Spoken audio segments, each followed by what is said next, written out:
Why do banks desperately want billionaires as customers? Because billionaires often borrow more money than thousands of normal customers combined, and about 90% of people never realize why. Here's the reason.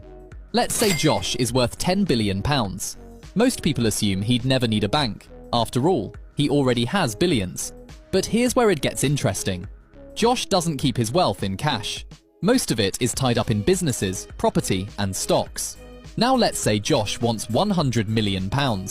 Most people think he'd simply sell some assets.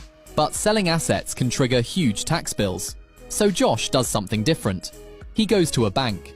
The bank sees billions of pounds worth of assets and says, "Sure, we'll lend against those."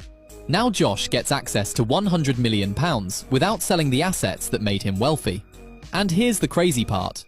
The interest on the loan can sometimes be far lower than the tax bill he'd face from selling assets. So the bank earns millions in interest. Josh keeps ownership of his assets. And his investments can continue growing. That's why banks love wealthy clients. Because some of their most profitable customers are the people who already have money.